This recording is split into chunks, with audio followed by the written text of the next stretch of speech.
Eu acho incrível como até hoje certas ovelhinhas mantêm aceso o velho paradigma das bruxas e de suas associações com entidades diabólicas, com seus diversos rituais canibalescos e de adoração ao diabo.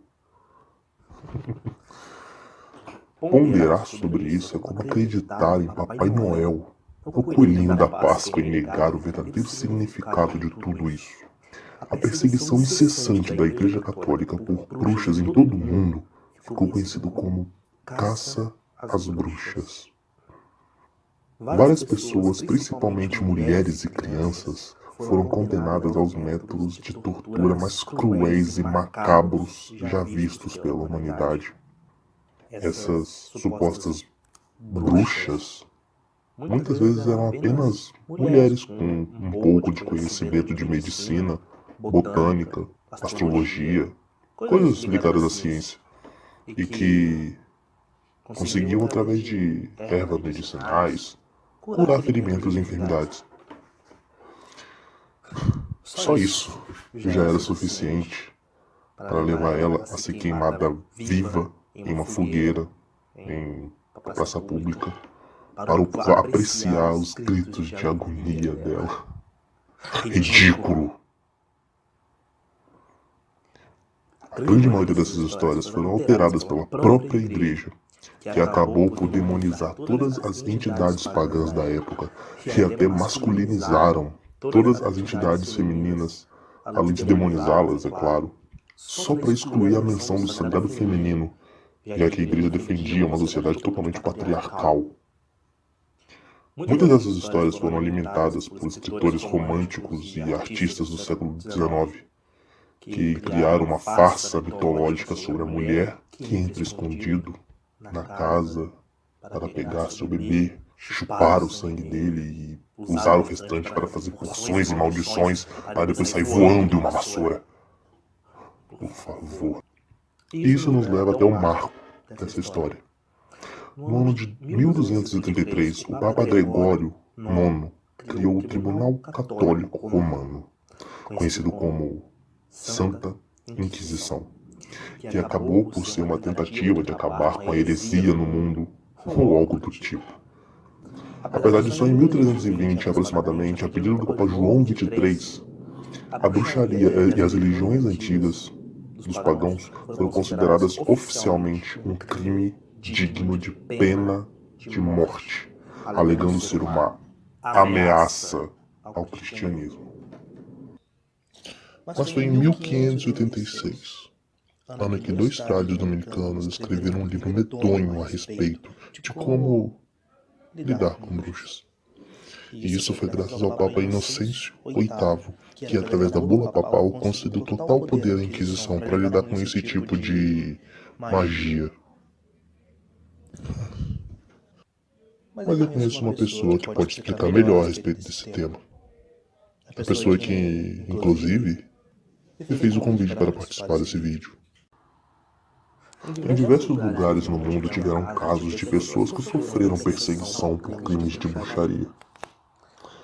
Mas alguns se destacaram, tanto por sua atrocidade, quanto por suas numerosas vítimas. Dois dos casos que chamaram a atenção de especialistas e estudiosos sobre tal assunto foi o que ocorreu na Suíça e o de Salem.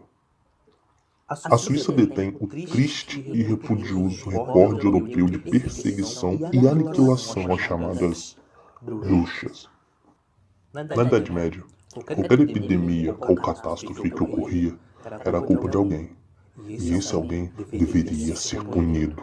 E normalmente, esse alguém era acusado de reger magia e de pactos com o próprio diabo.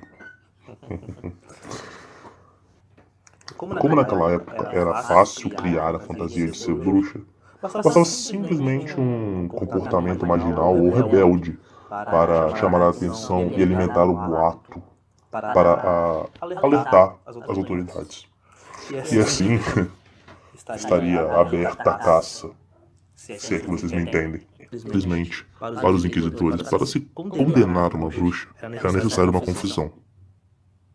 Mas, como seus métodos de tortura eram bastante refinados, como, por exemplo, quebrar as pernas, arrancar as unhas, afogar em uma banheira, as confusões acabavam sendo até bem rápidas. Especialistas afirmam que 30 a 60 mil pessoas foram acusadas de bruxaria e queimadas vivas na Europa, e entre elas 6 mil na Suíça, 300 só em Friburgo. É a terceira cidade da Europa que mais executou bruxas a partir de 1429. E uma das primeiras cidades a instituir processos por bruxaria sem a assistência de inquisidores religiosos. E o próximo seria um dos casos mais conhecidos sobre o assunto: as bruxas de Salem. Salem seria uma colônia britânica que passou por um período de histeria coletiva que levou como saldo 120 pessoas presas, 30 execuções, 2 cachorros mortos por serem cúmplices de bruxas e uma menina de 4 anos, acusada pelas outras crianças, sendo que antes disso, antes de morrer, a menininha ficou presa por 8 meses.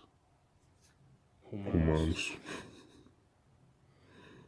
Em uma noite, Beth, a filha do ministro religioso da cidade, foi acometida por uma estranha doença.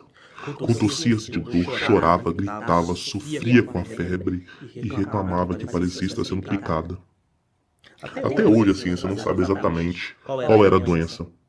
Uma hipótese seria que a garota teria ingerido um fungo presente no pão que levou a esses sintomas. Outra seria uma mistura de asma com epilepsia e até mesmo abuso infantil.